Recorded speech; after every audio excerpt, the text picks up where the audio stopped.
You're meant to do something, shake hands. Let her read it, you go down the page.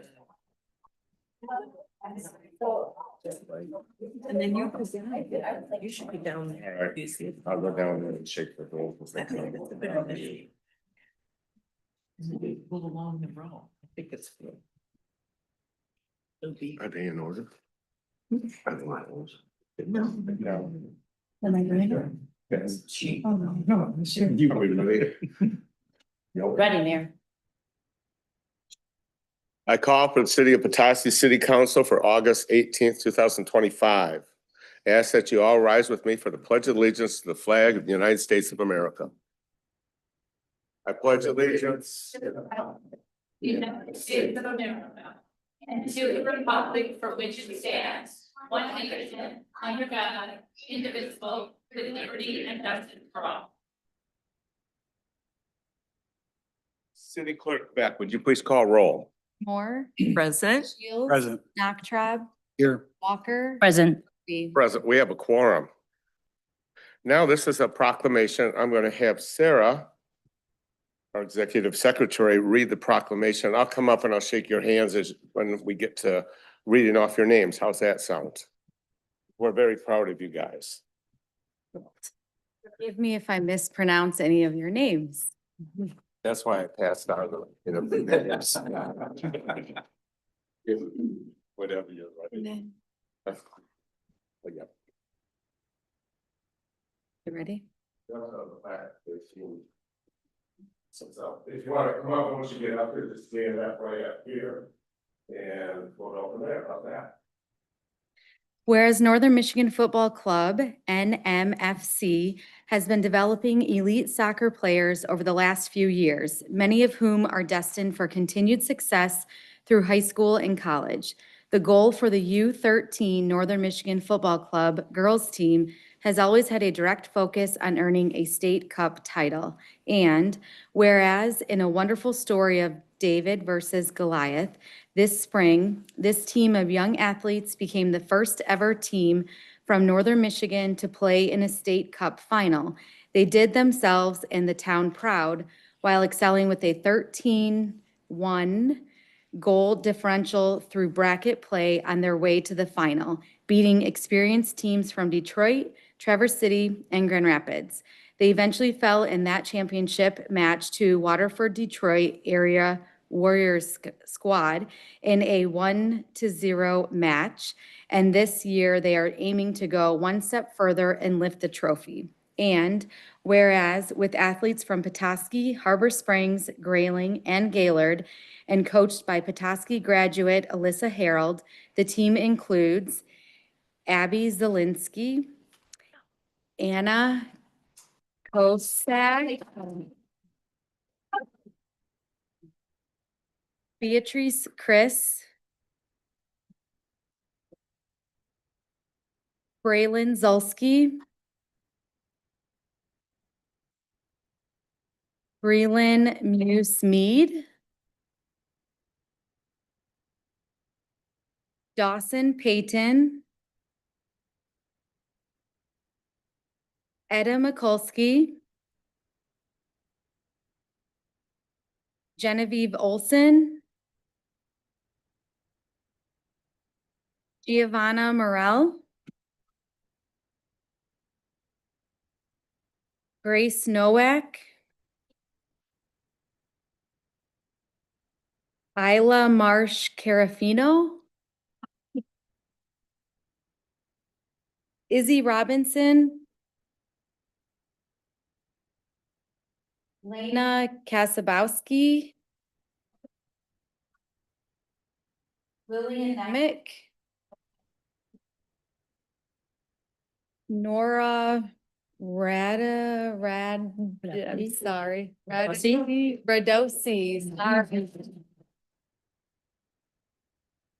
Sorry, Nora. Olivia Ingalls, Roxana Gothier, and Sophia Miller.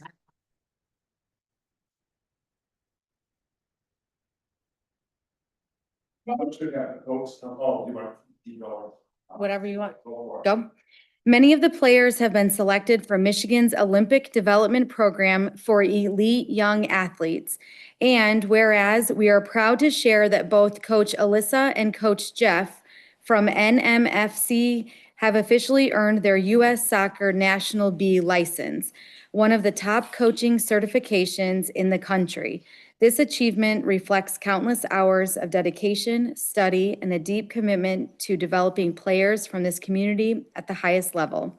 Now, therefore, John Murphy, Mayor of the City of Petoskey, together with City Council, do hereby recognize and congratulate the Northern Michigan Football U13 Girls Club for their historic 2025 spring season and wish them continued success in pursuit of the Michigan State Cup this fall. Give them a big hand.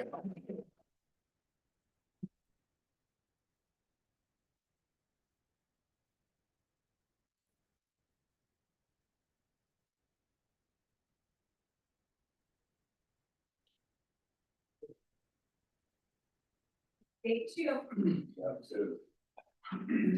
What if we should take a picture? Do you want to? Hmm?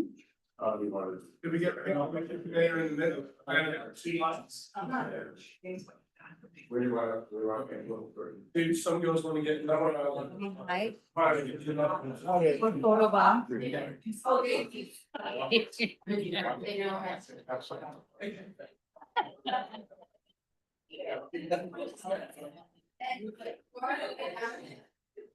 All right, now. What is this guy? It's like. Oh. Here we go. Where are we? Oh, yes. Got it.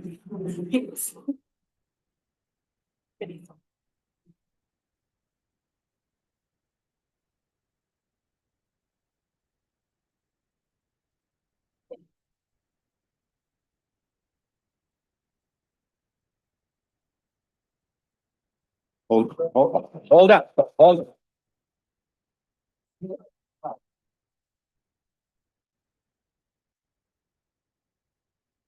Sorry, staying or going, you know.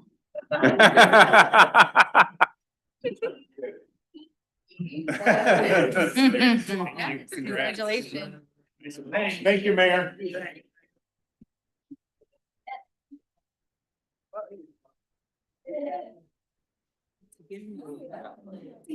All right, it's nice. Should have handed you my paper. Oh, I'm there. Congratulations, sir. Have a great one. Great job, girls. Good luck. I think Alyssa was on a team at Colors. Alyssa? Alyssa, fourth or fifth grade. Yeah. You know I what? was gonna embarrass her and say that, but I didn't. I worked with Alyssa at the tribe. Huh? I worked with Alyssa at the tribe. Okay. What years ago? Yep. Good friends with Diana. Okay, now, the rest of us are here. I think we should have gave some congratulations to the parents. That's following your child around to tournaments. That's a big deal. It really is. Well, if you had kids in band, gymnastics. Baseball. Robotics. Oh, yeah. At this point, debate. Yeah. At this point, if you have kids in high school and they're involved in anything, you're probably thrilled. Then you do it all over again as grandparents. Oh, there you go. Oh, no. I'll be too old by then. Next. It's a consent agenda and I bring it forward to you. It's the adoption of a proposed resolution that would confirm approval of the following. The August 4th, 2025 regular session city council meeting minutes, as well as the closed session city council meeting minutes for that date of August 4th, 2025, as well as acknowledge the receipt of certain administrative transactions that have occurred since August 4th, 2025. Also in the packet for approval is the July 2025 revenues and expenditures report. Does anybody have any questions or comments at this point? Before I interrupt, I'm gonna pass down the closed session for you guys to Yep. peek and then return them before we move on. Thank you. I always forget to ask that.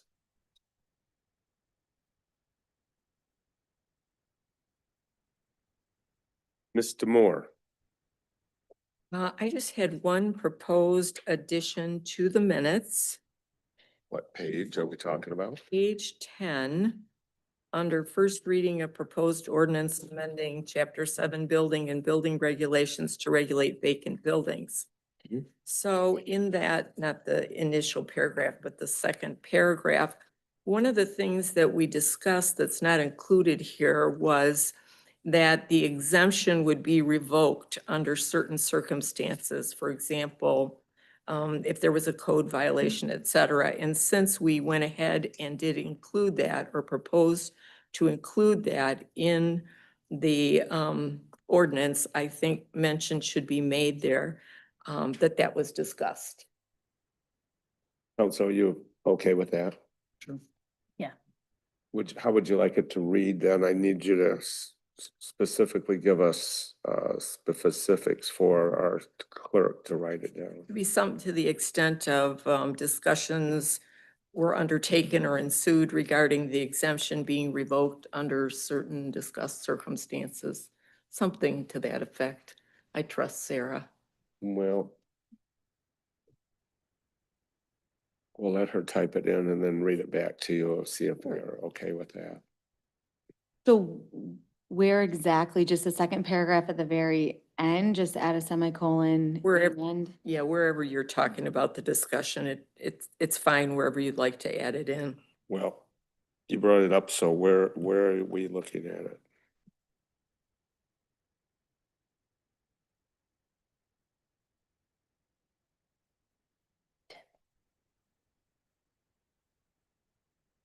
It could be right after, discuss section 7-10D, minimum interior temperature of 45 degrees and suggested changing to 50 degrees, semicolon, discussed revocation of the exemption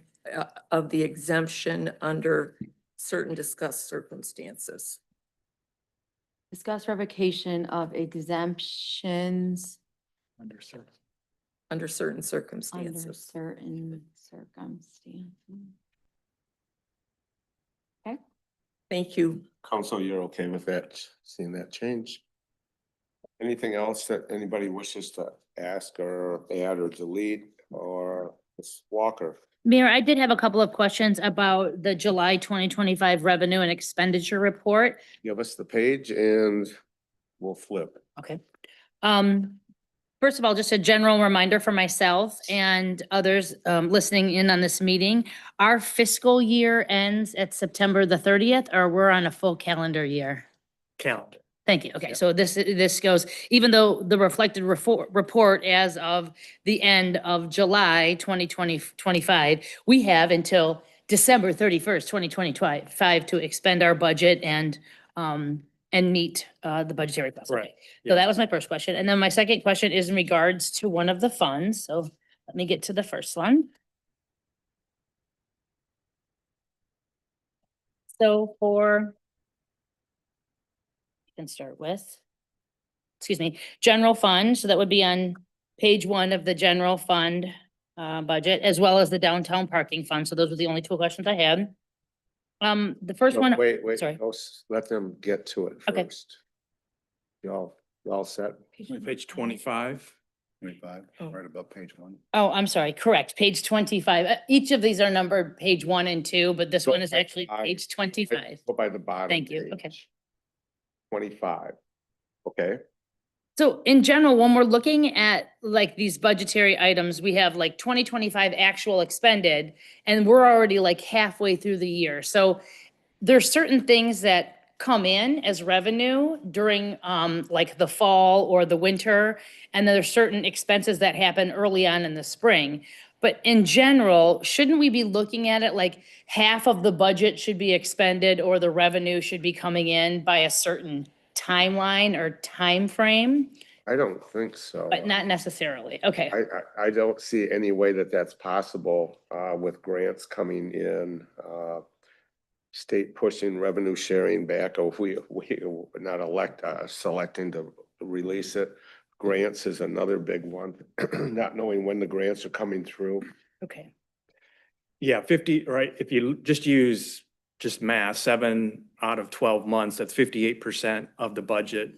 We're through 58% of the budget. So if you look at the percentage, and some, as the mayor mentioned, we're just now collecting or have been collecting summer property taxes. So that kind of comes in a bigger amount for a few months. And then you got in the other months, prior to this month, our percentage was way off because we weren't getting the revenue from property taxes. So once property tax bills went out and we're getting those property tax payments, you're seeing that number kind of come up accordingly. And we'll get to a point where that number probably won't change much Okay. after this month. So it does, the mayor is correct. We get funds that come in all at once, whether it's a grant or things that trickle in, systematically throughout the month.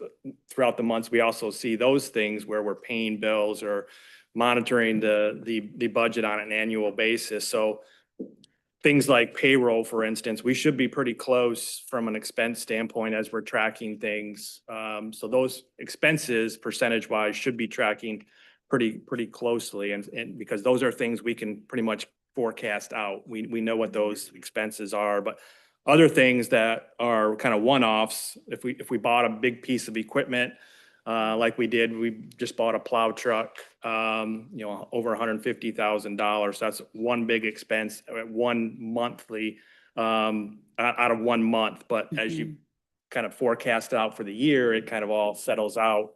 But so you're going to see those ebbs and flows of the percentage going up and down just based on a big purchase or a big, revenues coming in from a property tax standpoint. So that's going to vary from month to month. Okay, that is helpful. So I do have, I'll table a lot of the questions I had in relation to that, understanding that there's, the timeline is through the month for the summer tax bills through August and into early September potentially as well. Yep. So then my first question on the bottom of page 25 is, there is a line item under expenditures and general administration for economic development. So I guess I was just wondering, we have budgeted $1.4 million for that, and we've only expended $255,000. Can you just give a little bit of detail of what economic development activities that would encompass? This is grouped a little differently than our normal budget, and I don't have the budget book up Okay. here. Trying to think what all is in that line item that we have grouped in there. I'll have to get back with you. Okay, that's fine. Specifically. And then I just have one other question that might be a little bit easier to answer, and it's on the back page, so page 26. Under Department of Public Works, solid waste recycling and rubbish collection. I'm assuming we are over budget for our allotted 279.9 budget for 2025. And we're over budget by about $97,000. And I'm assuming that has to do with the ice storm and Correct. debris collection. Okay, Yes. Yeah.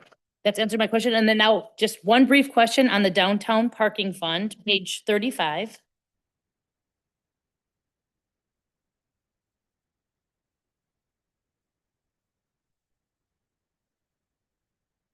And also under expenses, there's a line item under parking operations for economic enhancement, budgeted at $60,000 this year, but only 1,625 has been expended.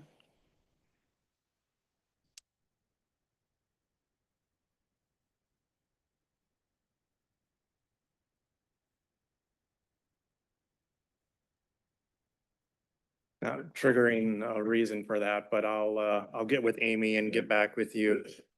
I don't know, Mayor, you're on that board. Do you recall? Facade. It could be, Economic enhancement could have could been. be facade, work. Facade grant. Do the, Match on Main would be a Okay. grant.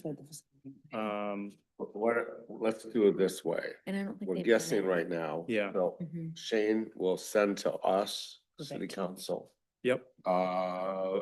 More enhanced stuff on the economic enhancement on that page, as well as get you some feedback on these.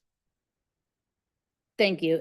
There was another question, but I can also Yep. table this one in regards to the downtown assessment. I don't think there was any revenue that came in from the annual downtown business owners. Is that what we call it? The assessment, the annual assessment of downtown business owners? So there hasn't been any revenue that's come in of that, but I don't remember That, seeing that for the calendar year 2020. that has not been collected yet. I'm Okay. sure that's. In December, it gets collected because we invoice in November, the last meeting in November. And then invoices go out this day after that second meeting in November. Excellent. Thank you so much for, those are my That, questions. that process will start, is it September that we start? First meeting in October, DMV starts tomorrow night on that Okay. process, yeah. Thank you, Mayor. That's my question. Okay, yeah, I will respond to all. Yeah, those two with my areas. breakdown. I appreciate that. They're not major. Mr. Moore, Well, it's just a thought. I did not direct this question to Audrey in advance, but I'm thinking, and certainly Shane will confirm one way or the other, that the economic development on page 25 at the bottom may have to do with the pass-through for Michigan Maple Block. The grant. Yeah, could very well be. I'll confirm that. Thank you. I'll be happy to make a motion, Mayor, to approve the adoption of the proposed resolution that would confirm approval of the following: the minutes, receipts, and the July 2025 revenue and expenditure report with the, It's amended. with as a. with the amended language by Councilwoman Demore.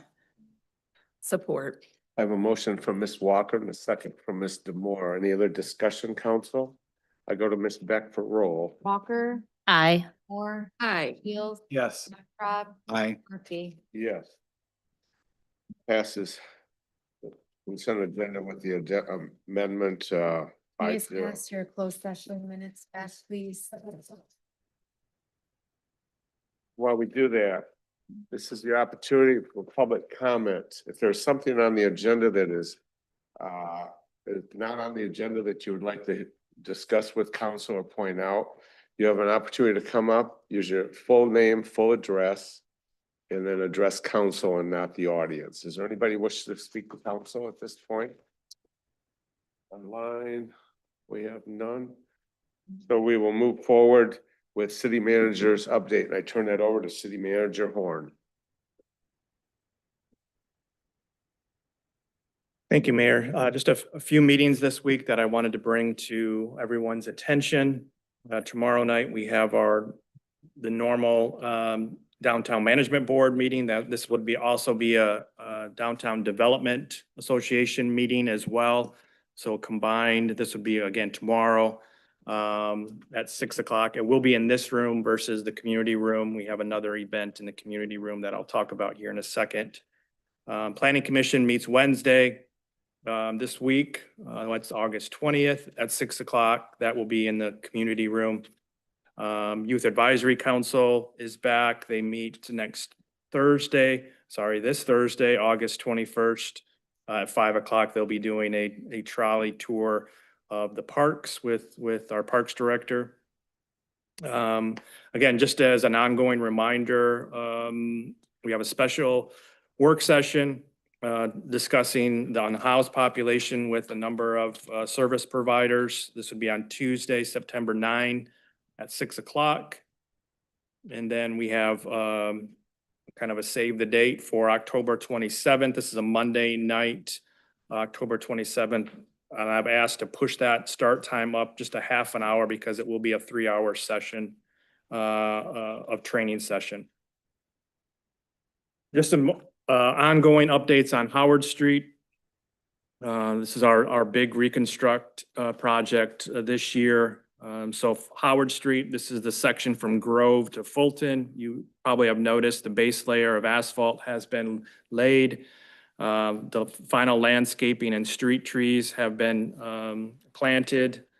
Barricades have been removed from that section, and that section is open to traffic. We do have the manhole structures kind of barricaded. There is obviously about a 3-inch lip or so. So we certainly want to make people aware of, this is not a through fare quite yet, but it is open for local traffic. Currently, our contractor is on the Jennings to Sheridan stretch. This is the critical section to get complete before school starts. So the sanitary sewer main has been installed up to Jennings. The water main from, misspelled that, Sheridan to Jennings is installed. Water services will start tomorrow, tying into the new water main. Storm sewer from Sheridan to Carlton was completed today. We have completed sidewalk removals on the west side of Howard. The east side removals have started as well, and are ongoing. Just a little disclaimer, I guess, even though the we have our paving contractor scheduled, which is a huge thing. We certainly need to keep them on our schedule because they're all over the place. They are scheduled to come back on August 29th. However, with the amount of work remaining, there is a concern that the paving will not be able to take place prior to the beginning of school. If there's just not a lot of flex in this schedule, we're going to get potentially an inch of rain tomorrow. That would throw our schedule off. So if that does happen where we miss this deadline, our backup for now would be to have the road gravelled in that section and drivable. And we would have to work with our contractor and they would have to work with us to work around school drop off and pickup traffic and make sure that the paving happens outside of those times, obviously. So it's going to be a little wonky schedule wise. It could be Saturday work, but if we need to do that, we will do that. We've made the contractor aware that this would be the backup plan. Certainly, there's still an avenue to get this done, but it's not a wide avenue at this point. So we're making plans. And if we do get into a situation where we're up against it from completing that stretch from, I just lost the names, from Jennings to Washington. Sheridan. No, sorry. Pearl. Jennings to Washington, thank you. That may be a stretch that we have to let go for this season and come back in the spring. That would be worst case scenario. So the road might not be completely done, but we're not going to mill that off. We're not going to take it off and leave it that way if we don't think we're going to be able to finish it. So if that's the case, that section of Howard will remain as is and we'll come back in the spring. But again, those are worst case scenarios. We hope it doesn't happen, but we have to think about those things if it does materialize. Something else a couple more things to make you aware of. Also tomorrow night, we'll have our community meeting on Winter Sports Park. We'll kind of present some concept plans set up in the community room. We'll have some concept boards also set up in the lobby of City Hall before you come upstairs for the other parks as well. So people can put their sticky notes on things and jot down some thoughts on different concepts. So that'll be kind of a drop-in scenario. So it's kind of an open house. So between 4 and 6:30, people can stop by, come up to the community room, come into the lobby, give us your feedback. We've gathered a lot of feedback through surveys, but this is a good opportunity for the community overall to participate in this process. And then finally, a festival coming up in a couple weeks, Water is Life Festival. Want to make the community aware of this. This will be down in the Festival Place area. This will be Saturday, September 30, pretty much all day from 12 o'clock to 9 o'clock. A lot of different activities are scheduled for that open space there. A lot of music, a lot of demonstrations. There'll be kayak rental opportunities, folks a chance to get into the water and celebrate water. So that'll be Saturday, August 30 from 12 to 9. Staff has spent a lot of time with the organizers. Sarah spent a lot of time on this. Kendall has spent a lot of time helping kind of put this all together. So we hope folks come out and enjoy themselves during this festival. Any questions for me at this time? Mr. Moore. I just had a constituent question as to whether or not there'd be an opportunity for folks to offer input on the winter sports park if they were unable to attend or would be out of town during this in-person event. Yes, I know, Just got the email. yeah, John Michaelangeli just sent us an email to put on our website. So we will get that set up tomorrow morning for people to participate that way as well. Thank you. Yes. Was Sheridan Street narrowed? I was called by several people that they said Sheridan's. Howard, I'm sorry, Howard, several people called and asked me why Howard Street was narrowed, and I did not know if it was or. It might be slightly narrowed as you get beyond Grove. I would have to ask Jason, Okay. the dimensions. Why don't you send it back to council, because if I got a call, they probably will, somebody will, so it just gives us a response Thanks. from the city. Was that right, Derek? You heard? I haven't heard yet, but I will probably get that question. Okay, you had that question. Okay. Any others for city Are manager? you asking, I'm sorry, are you asking why or was it narrowed? Was it and why? Yes. How sad. I'm following up on several calls. Anything else, city manager? Thank you. City Manager Horn. Hope everybody takes advantage of the winter sports thing tomorrow. Get there. Take a look, have some ideas. The most popular used park in Petoskey, so we want it to shine and continue to be a draw.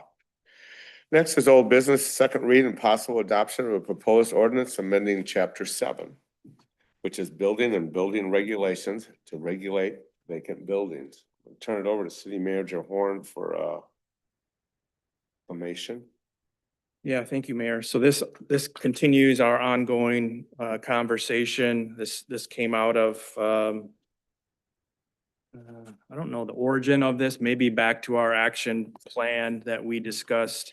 How do we take a more aggressive approach on dealing with vacant properties? It's kind of, we at our city convention, this was a allowed topic as well. And I believe a lot of the ward conventions, based on the notes that I received, also brought this topic up on vacant buildings and the concern that vacant buildings have on our community from a blight and just a lack of adequate maintenance and overall security of vacant structures that are in the city. So our city attorney has put together an ordinance for our consideration. We've had a number of opportunities to engage with this and get feedback. The latest version is in your packet. It is, we did send out an amended packet. We had one red line version that unfortunately did not carry through to the final. So we did correct that. But this version that's in your packet is the latest version that we are at currently. And so we'll open it up. This is a second reading. We've had, again, some discussions on it. We had first reading last meeting, and then this would be a second reading and potential adoption. I know our city attorney is on the line as well for any of your questions or concerns. Questions, comments, concerns? Mr. Napa. I brought this, my question, centers on 7.8 D for sale, the for sale exemption. I brought this up the last time and I'm sorry, page 42 of the revised one. At the bottom of page 42, the for sale exemption. And I also got a call from someone that was kind of objecting to this. And then I heard that objection and I recalled what I was objecting to. And I would like to at least reconsider the requirement that it be licensed, required that it be for sale if, or licensed, or if by owner, some big sign or something. I think it's a little bit of an overreach to require a vacant building owner to list it only with a licensed realtor and not have a way to do it by owner in some legitimate. And even if you can say you can game the system, even if it's listed by owner, you can still game it by just having a higher asking price that will never be, no offer will come in. So there's a little, That's what's occurring right now. I think. Mhm.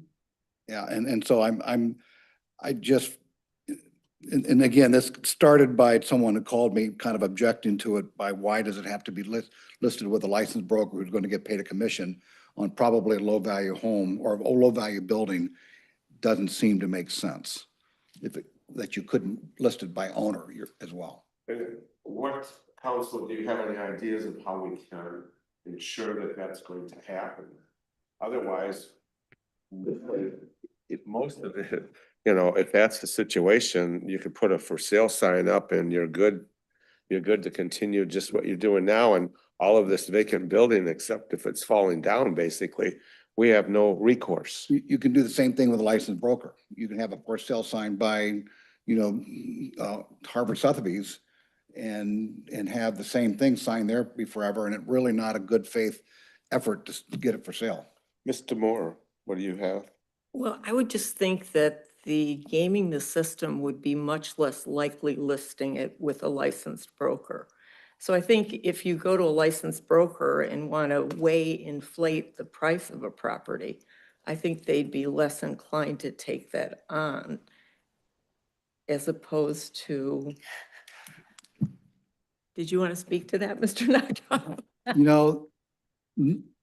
Remember, if being sold, the value of a piece of property, whether it's vacant or not, is what a fair market value is, what a person wants to buy and what they would want to sell. And the meeting of the minds is often very difficult to reach a value. And I just, I just think that, if a building is worth $100,000 and I, as the owner, think it's worth $150,000, $175,000, I'm not going to accept it, even though it's really, really only worth 50. And it's hard to get a true fair market value. So I think when you say they're less likely to game it if they list it, there's a lot of brokers that would sign a listing agreement in a New York Minute just to have their name on a building for sale. Perhaps we can tighten some of these dates and schedules to the point where there's less breathe room for that person. I don't know. I'm okay with it at this point because we've got to move on this somehow, some way. I mean, I'm okay with it as it is as well.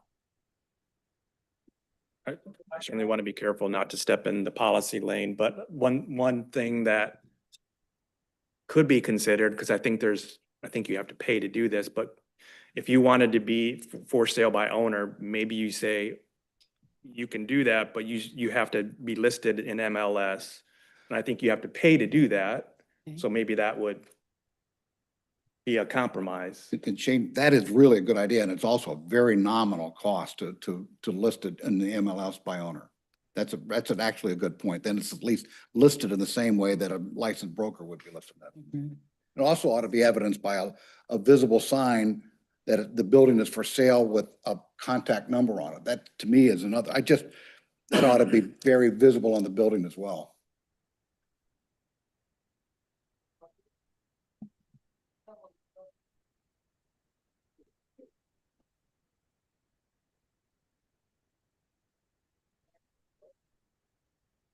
Mr. Moore. Garrett? Thanks, Mayor. I am struggling with this one, but I think we need to try it, keep it as is. I think for what we're trying to accomplish, I'm okay with what it is, where it is at. But one option to go through my head is potentially changing the 12 months if we make it, if we don't put this burden of a licensed Realtor, but then we make the time period shorter, does that work? And I don't know what that time period would be. Ms. 8 Walker. months? Not being that well versed in real estate world, I agree with Councilmember Nachtrob in that having an MLS listing as owner for sale seems like a good suggestion. I also am concerned about 7.7, which precedes 7.8, which we're discussing right now. So I don't know if we can go back and forth, but Sure. I would tend to agree with what he had just suggested, that it should, like, allowing for sale by owner with an MLS listing could be the equivalent that would be acceptable there, as opposed to having to pay whatever fees it is for a licensed Michigan Realtor to do the same. Okay. Also, like, in reviewing this with the lens of like very specific bad actors in mind, when I go through the language, and I know we're providing policy for every commercial, industrial, and residential building in terms of vacancies and these rules and registration. But when I look at it through a very specific lens, I also see that we're still not reaching the mark of where we want to be.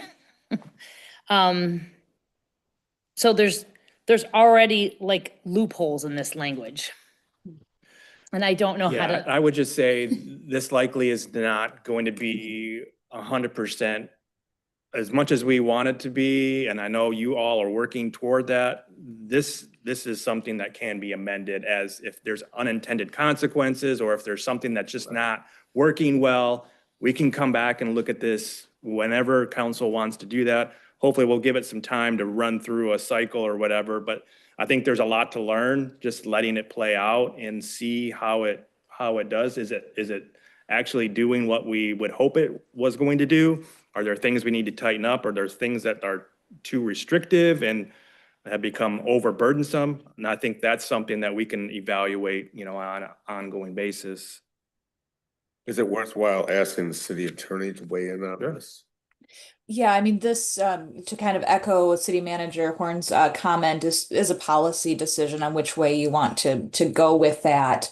You're never, again, to the same point, you're never going to prevent all bad actors, most likely. So you can't, I don't think there's a problem with adding the language about for sale by owner, registered with the MLS and with a visible, or a for sale sign posted on the property.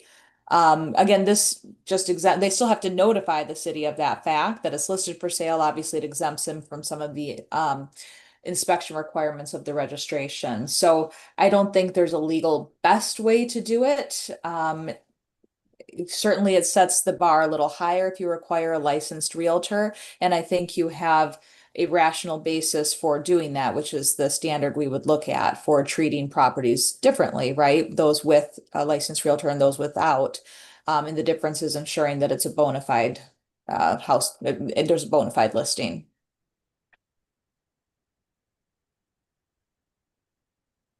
Ms. Walker. thank you, Mayor. So if it's okay, I would like to go back to that 7.7 registration of vacant buildings on page 42 as well. So my first question is in regards to section A requirement. And it said owners of buildings vacant for more than 60 consecutive days, which is 2 months, shall register the property with the city's code enforcement officer within 14 days after the 60-day period or the effective date of this article, whichever is later. So my understanding here, and what I'm trying to, hopefully we are trying to avoid, is if, say, for example, a building is owned by an elderly person that goes into adult care, like into an Independence Village, or goes into adult foster care situation. Even though that home may be very well maintained, the grass is being cut, there's no indication other than that there's no person living there, that the building is vacant, which we have a pretty rigorous description of what a vacant building is. But evidence of vacancy is basically like overgrown vegetation, Mhm. accumulation of mail, like disconnected utilities, paint chipping off the building. That would let me know that the building's not being cared for. But if the building's being cared for, but it's vacant, are these people responsible for self-registering? Like the estate of said elderly person that's in adult foster care, how would they know, like, to register their grandmother's building with the city of Petoskey just because it's sitting vacant for more than 2 months, but it's never fallen under the auspice of code enforcement because they've maintained the property very clean. So I guess I'm wondering what triggers a vacancy other than like having, requiring vacant buildings longer than 60 days to be registered with the city of Petoskey. And I can jump in there if you'd like me. Please, Yeah. please do, I- Laura. I think you're exactly right that a vacant building, as defined in this draft, is not just a vacant building. It's a building or structure that's not legally occupied or used and exhibits evidence of vacancy. So in your scenario, if, grandma goes into assisted living and the kids are out there mowing the grass, maintaining the property, and there's no difference, it would not have to be registered. It would not fall within this, nor do we really need it to, because the point No, of this is to avoid those evidences of vacancy. Thank you. That really helps answer my question. that person could end up coming out of the care facility and coming back home too. Right. Somebody could be at the care facility for a broken hip that took 3 months to heal rather than a couple days or something. So I think we need to, I trust that the code enforcer that we are using, Mr. Tony, will use discretion on some of this, which he has so far, and I really believe in him that we will have some discretion by him as well in dealing with some of this, so. Thank you. We know who the bad actors are pretty much, and I know that's who this is about. And if I can jump in further to the point Please. on the realtor issue. Again, it's not vacant if there's not evidences of vacancy. So if it's listed for sale by owner, but isn't, overgrown vegetation, accumulation of mail, disconnected utilities, broken or boarded windows, absence of furnishings, arguably, I mean, I guess you would know that it's vacant because it's listed for sale, so maybe that would qualify it. But those aren't going to be the targets of enforcement. A well-maintained building is not the target of this. Thank you. Okay, any other questions? Do I have a possible, I think this is second reading, so possible adoption. Do I have a motion possibly? And we can have further discussion following that. So moved. I have a motion from Mr. Moore. Do I have Second the motion. a second from Mr. Shield? Other discussion, council? Mr. Knobtrop? I'm listening to everybody and I hear the issue. And particularly if it gets screwed up, we can revisit it and fix it. And with the attorney also saying that it has to really show signs of a problem, that makes all sense. This is good by me. Okay. Does the public wish to speak on this to council? There being none, I'm going to go to City Clerk Beck for a roll. Demore, Aye. Shields. Yes. Walker, Aye. Trapp, Aye. Murphy. Yes, motion passes 5-0.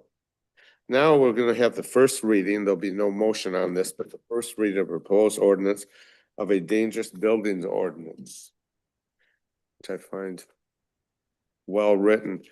City Manager Horn, would you take it from here? Yes, thank you, Mayor. Again, continuing a discussion on this ordinance, as we talked previously.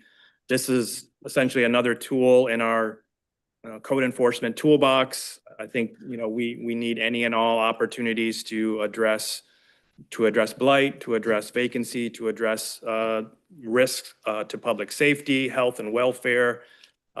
This ordinance will assist us in safeguarding those things, safety and public health, maintaining hopefully property values, community aesthetics, and help us establish a procedure for enforcement and abatement.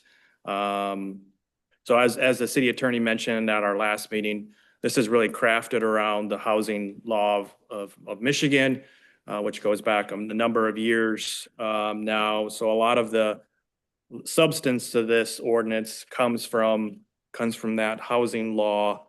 As I've looked at other communities, dangerous building ordinance, they all look fairly similar. And that all, again, goes back to that. I think the original housing law was 1917 or something like that, but it dates back quite a long time. So that's kind of where this, the substance of this ordinance kind of generates from. But happy to, again, have more discussion on this. As the mayor mentioned, this is a first reading, so we will not be taking action on this, but certainly would encourage you to take advantage of our time with the city attorney if you have further discussions to make this the best it can be. Council questions? Mr. Moore? So based upon input from council and following what Mr. Horn just said, it's my understanding that we don't have a lot of discretion in this because it does track the statute. I do appreciate the amendment of 13-27, section 2, to specifically add from the statute those fees that we can access. My only suggestion and question is on page 51, under section 13-28 penalties. Once again, this provision says that it's a municipal civil infraction, which you will all recall means a first offense of $50, a second offense of $150, et cetera. So my question to council is if we can prescribe a fine like we did under the vacant building ordinance that would be more appropriate to this level of violation. Thank you. Doesn't that come up on the registration and the fee schedule? Or are you looking at penalties is what you're talking about? It says violations of the provision of this ordinance shall constitute a municipal civil infraction.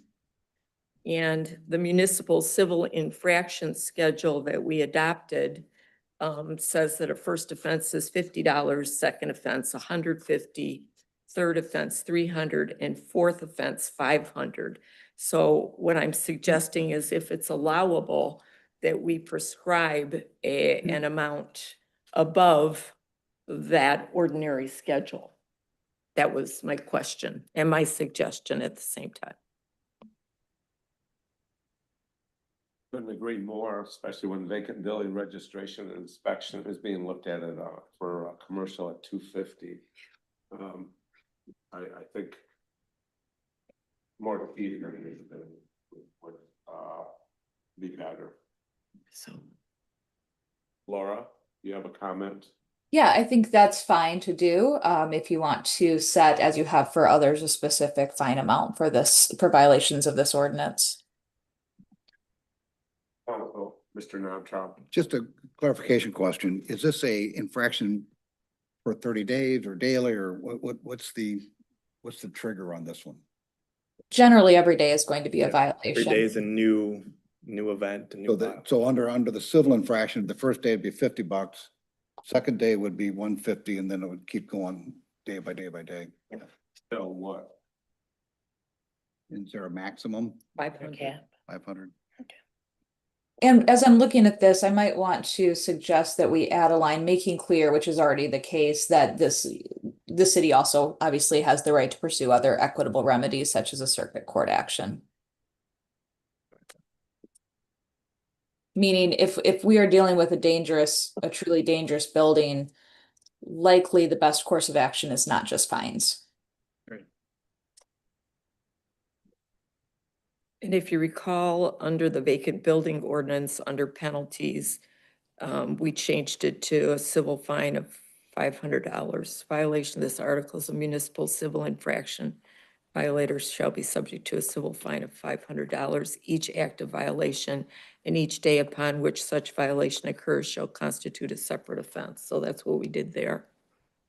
And we could mirror that language here. Are you interested in mirroring that language in this one or keeping it the same? Personally, it seems like it making it consistent. It's all kind of the same kind of problem. Good with that, Tony? Yes. Sarah, do you have that? Or mirroring the language of the vacant building ordinance in that section. And the addition of what Laura suggested regarding equitable Equitable remedies. remedies. Yeah. So we can provide that language, Sarah. Okay. Would also be available for city to pursue. Yeah. Council. I have a question, Mayor. Yes, Ms. Walker. I had a question about page 48, section H. So in this section, it determines like who can determine if a building is unsafe or unsanitary. So it's lists the state, the county, the city building inspector, code enforcement officer, or health officer of the state or county determines is likely to cause sickness or disease or is likely to injure the health, safety, or general welfare of the people living in the dwelling or potential people living in the dwelling in the future. So say, for example, you have a house that's been sitting vacant for a decade, and the house, previously, when it was inhabited, it was like a hoarding situation. So at what juncture, like who would be able to say, okay, this vacant house is unsuitable or uninhabitable in the condition it's in right now because it's got so much stuff in it that there's like a hoarding situation. So like how would that type of building, would it at that juncture, I mean, maybe everything on the on the exterior of the house from all appearances is okay. Like maybe at one point the roof was caving in, but they fixed the roof, but now all the stuff inside of the house is preventing it from being habitable or resaleable. Like how would that? There's a line on H, it says, or unfit for human habitation. And I would think that would mean you can't walk through the rooms, you can't get to the sink, you can't get to the toilet, you can't get to the bed.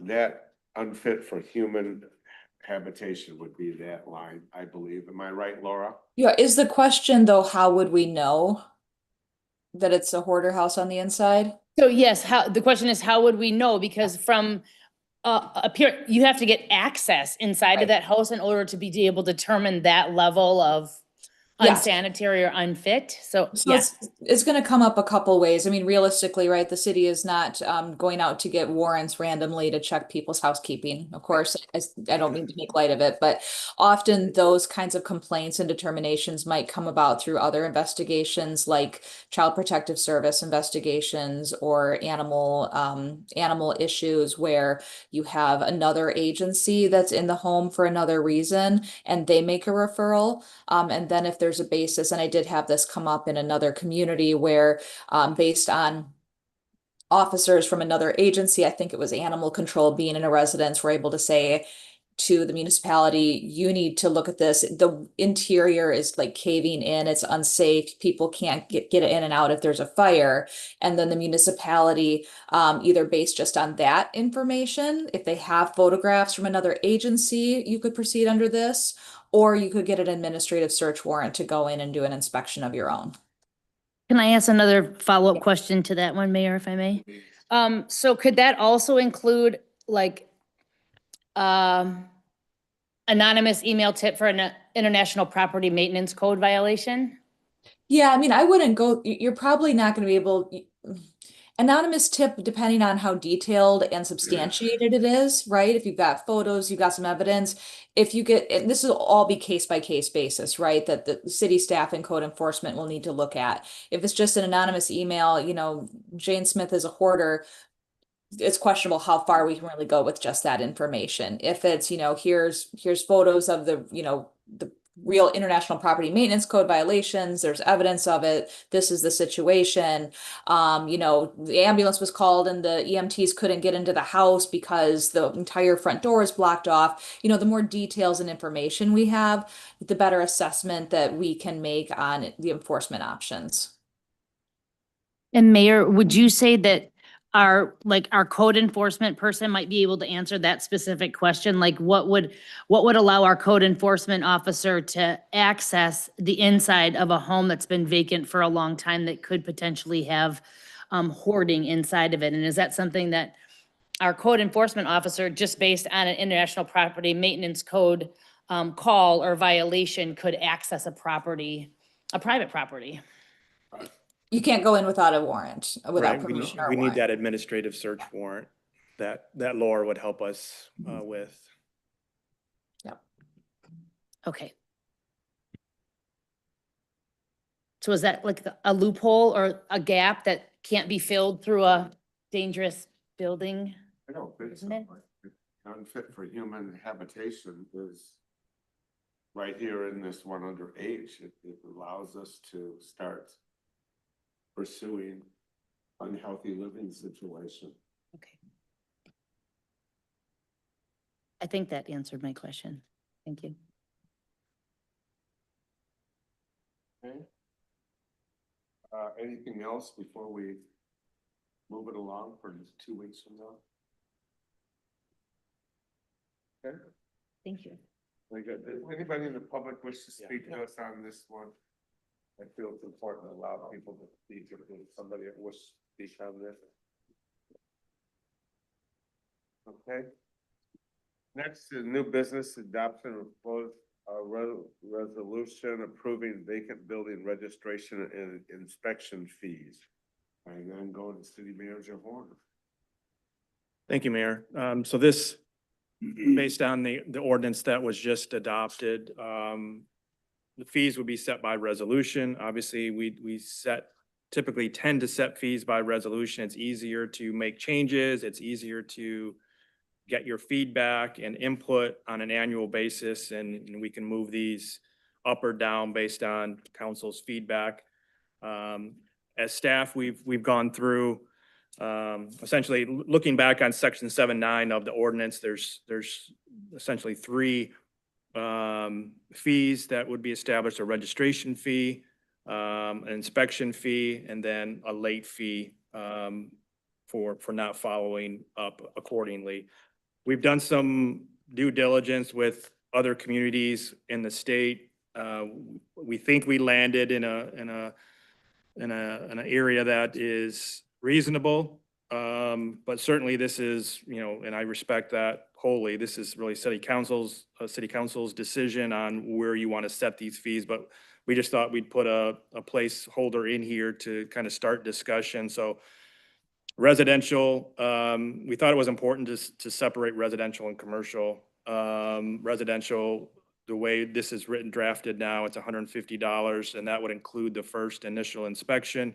Commercial would be $250, again, including that initial inspection, and then the reinspection going forward annually would be at $150.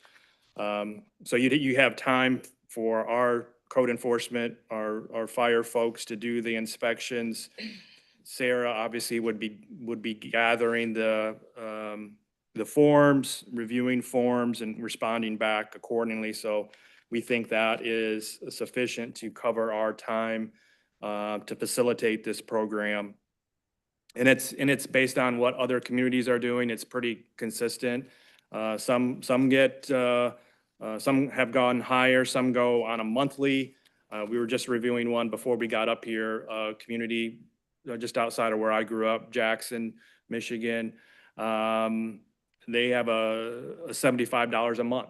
And so if you add that up over the course of a year, that's substantially more than what we would be proposing here. Certainly, we don't want this to be something that is overburdensome from a staff standpoint to keep track of, sending out invoicing and making sure that we're following up on that. We think, again, this is a good compromise, but again, this is a city council decision and we respect that, and we'll take your feedback accordingly. Council, comments, questions, Mr. Moore. So I think it's really important when we look at this to keep in context that these are all vacant structures, not just vacant, but they have those characteristics that Laura described to us that have been in that condition for more than 60 consecutive days, and they're not exempt. And to me, this amount for a commercial inspection, including registration and inspection, I just don't see how we do it for that amount of money. That's just my perspective. I'm open to others. But that one in particular, to me, and a reinspection of a commercial building. Those seem low to me, but I'm open to input from my colleagues. Mr. Shields. My suggestion was to include or add in a renewal fee. So you have the initial inspection, initial renewal, but the additional, the 6-month renewal, that is higher, or double so 300 for residential and 500 for commercial. So you're suggesting the residential at 300 versus 150 and doubling the 250 to 500 for commercial. Or the renewal for when they go to renewal. Inspection. For the re-inspection. Well, I had a question, so the first year, the initial registration fee is for 12 months. And then it is 6 months that it has to be renewed again, and then it's on a 6-month cycle from the ordinance. So that 6-month, so the second, third, hopefully not fourth, fifth, sixth time would be a $500 fee instead of a $250 fee. This says 150. And is that an error? I'm sorry, is what's listed here as 150 annually, something different than what Derek is talking about? Yes, Yeah. So, yes. Yeah. Derek is saying that should be jacked up to double. The re-inspection does not highlight residential and commercial separated. It's not separated. It's just saying for both, it would be 150 annually. And the reinspection is separate from the registration. The renewal is because this is a question, does the renewal after 6 months, are we saying it has to be inspected after for each renewal? I think the way this reads now, it's an annual safety and maintenance inspection. But registration has to be renewed every 6 months. That's in a different section, 7-7C.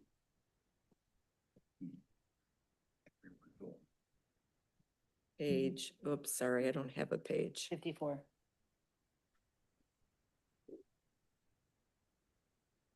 seems like we should have a fee every time we do some kind of a renewal.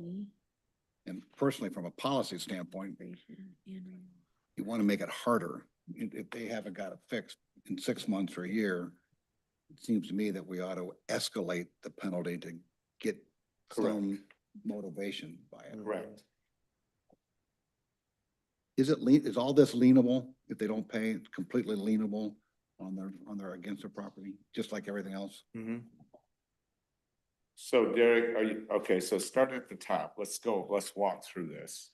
Residential, what are you suggesting for house? The initial includes inspection, the first registering it and inspection. What are you saying that price should be? Open for debate, but continuing with what I said, that's not changing, 150. Okay.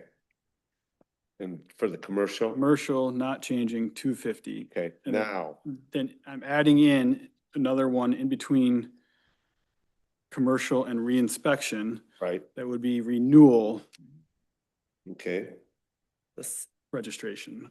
okay, And it would be 300 for residential and 500 for commercial. okay.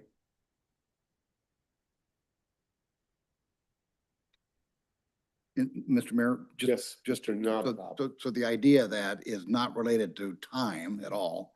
It's essentially to act as a statement of policy to incentivize them to address the problem. It's not a cost-related item. Well, my thought would be yes, and both and, because it is also then city staff on a quicker time frame has to deal with all the paperwork. So it is, in that sense, increasing costs. Okay. So I guess it is a cost, staff time cost as well. In part.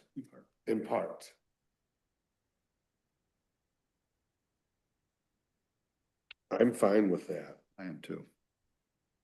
So then after a year, if going along this same way of thinking, if we're requiring to re-inspect it after a year, Mhm. should that be more than your initial, again, if we're looking to incentivize or de-incentivize, as the case may be?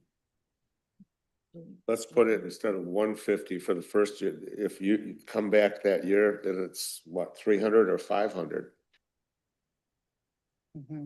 So we're gonna charge a $300 and $500 renewal fee every 6 months, and then annually a complete new inspection cycle all over again. Right. So it would seem to me that re-inspection and cycle shouldn't be certainly lower than, Well, that's why I'm saying yeah. the re-inspection, yes, yeah. Should be up to, say, I don't know, name a number, 300 or 500 for re-inspection. 750.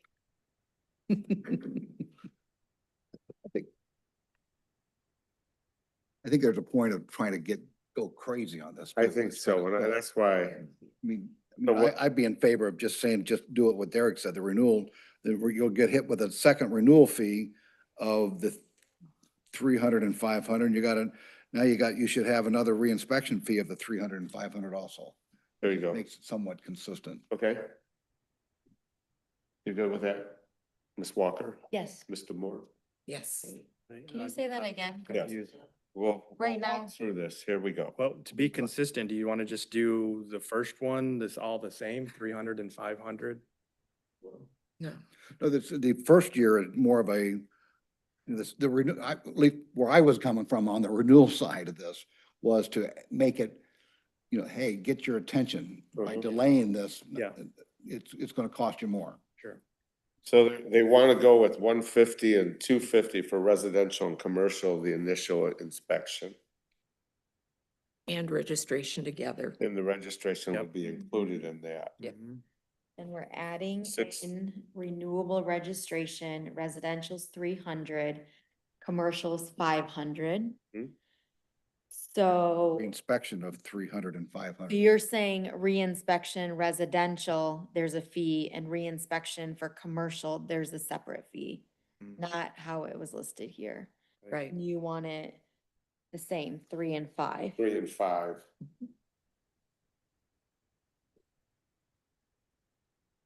I'm sure that city staff will have spent plenty of time on this, whether it's communicating with the health department, with our code enforcer. There's a lot of work that's gonna go involved moving this thing through. And there's no reason for the city taxpayers to pay for it to carry the ball. Great. Okay, so are we, Maybe just run it by Laura to see if. Laura, are you good with this? Yeah, what was the highest number you wound up at? Was it 300? 5. 500? commercial. Yeah. For 500 commercial? commercial, 300 residential. Yeah.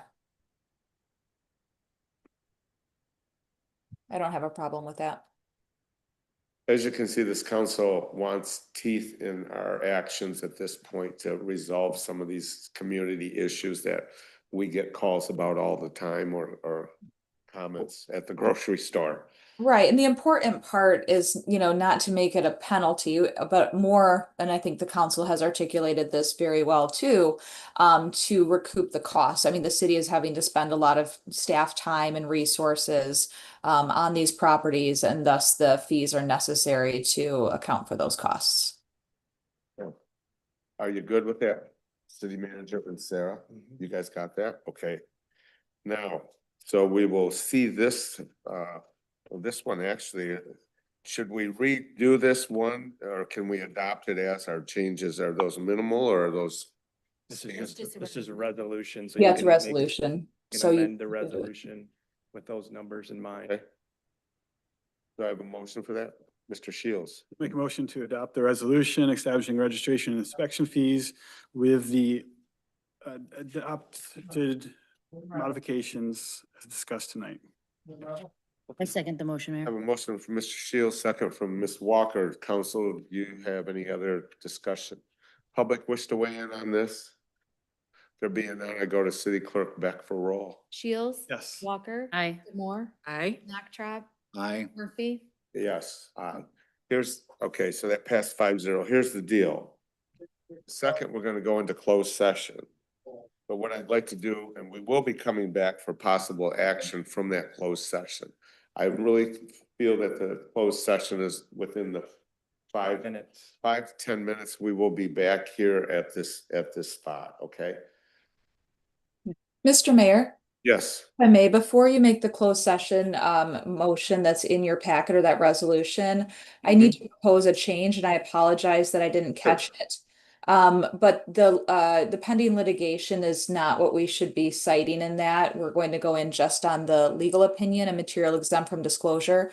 The litigation in question is marked as closed in the court's file, so it's not technically pending, so we can't use that exemption. Doesn't change anything except making your resolution and motion a little shorter today. okay. So the part you want to take out of that, It would be the part where it says, and to consult with the city attorney regarding trial or settlement strategy in connection with specific pending litigation pursuant to MCL 152681E. Just that phrase we can take out in the whereas, and then in the now therefore clause, just end that with a period after statute and strike and to consult with the city attorney regarding trial or settlement strategy in connection with specific pending litigation. okay. But before we do that, I think it's important, city council comments. If there's nobody here, I think it's important. Is it okay, back. council? Huh? We'll come back though. We'll come back. Okay. We're gonna stick around for 5 minutes, right?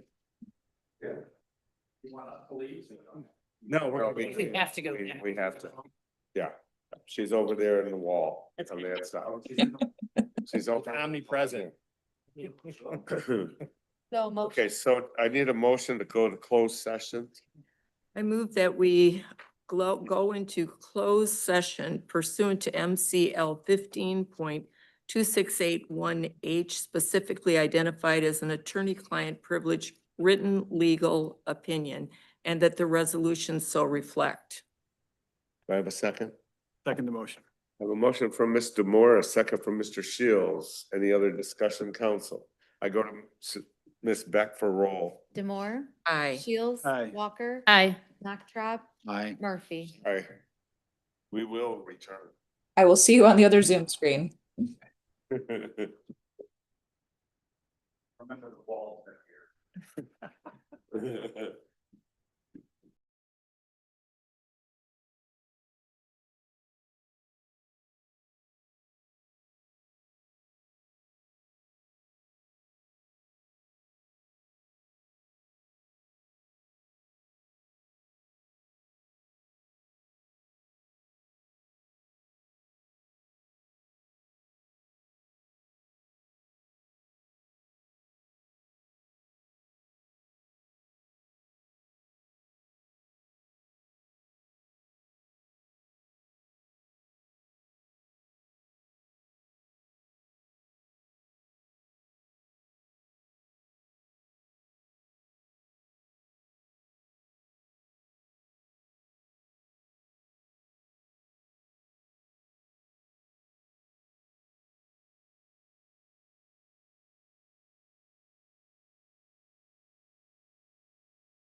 visiting here. Ms. Walker? Yes. Can I have yours? Yes, of course. Thank you. All right, I got 'em.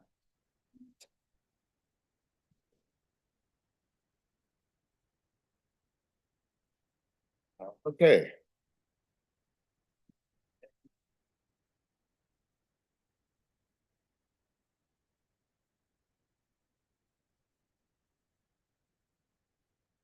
I think we need a motion to way to go back and go session. Well, you could just say reconvene or you. We are reconvening at 7:33. Oh, there it says 7:29, 7:29. Huh. I know, I need to adjust that, sorry. Okay, just always change. Time flies in Petoskey. So 7:29, reconvene. 7:29, we reconvene. Council, do I have a motion? I do. Mr. Moore, I would move to authorize the city attorney to take the blight and property maintenance enforcement actions recommended in closed session. do I have a second? I'll second the motion. Thank you, Mr. Shields. I have a motion from Mr. Moore, a second from Mr. Moore, a second from Mr. Shields, to move forward with enforcement. Any other discussion? I go to Ms. Beck for roll. Demore, Aye. Shields, Aye. Nachtrab, Aye. Walker. Aye. Murphy. Motion passes 5-0. Next is city council comment, and I'll go to Ward 3, Mr. Knobtrop. I attended a HOA annual meeting the other day, and it was really good. It was very informative. The people were very interested in what we were doing. Had a great presentation with the Eagle EPA people. It was just wonderful. It was good to see people engaged. Ms. Walker, Ward 4. Thank you, Mayor. Also, this past weekend, along with many others, I attended the Bear River Cleanup, the annual event sponsored by Tip of the Met Watershed Council. Great turnout, not a lot of trash picked up, a lot of microplastics and small cigarette butts being the predominant thing that we're cleaning up along the Bear River. And also a really nice event hosted by Elder Piper Brewing Company and sponsored by Bear Cub Outfitters. I also attended the annual corn roast by the History Museum here at the waterfront, and made it close to a zero waste operation. So once again, demonstrating best practices of gathering of people and looking towards a zero waste future. So very proud of those volunteers and the people of the Historic Society. Ward 2, Mr. Shields. Thanks, Mayor. I wanted to thank the mayor and everybody else who helped put on the Lockwood picnic. I thought it was great to see everybody coming out to that community event. And I also want to thank the chamber for putting on the housing forum, town hall earlier this week, and the opportunity to celebrate some of our successes and charge to keep going. Ward 1, Mr. Moore. The trolley tour of the recreational properties with Youth Advisory Council is this Thursday. To comply with the Open Meetings Act, one of you could come along if you wanted. And we're departing here from the city building at 5 p.m. All of the new Youth Advisory Council members for 2025, 2026 will be here at our September 15th meeting to introduce themselves to City Council. Thank you. And I would like to state, it's a lot of people were involved with the Lockwood picnic, helping to pull it off. Our thanks to the corner grocer who picks up the cost for the hot dogs, buns, paper plates, pop. 153 people was my final count on that. We are actually down about 30 people from the year before. Clean up the bear. I ran into Miss Walker in the bush walking up the river. I said, "What are you doing here?" I was surprised to see her because she wasn't at the original registration, and there she showed up out of the bush. The corn roast for the Historical Society as well. Thank you, council, for what you do. You know, anybody who was here at the city convention last June, 2 months ago, the thing they said, everybody said was one thing. What are you doing about vacant buildings and dangerous buildings on Emmett Street? What are you, or on Mitchell, what are you gonna do?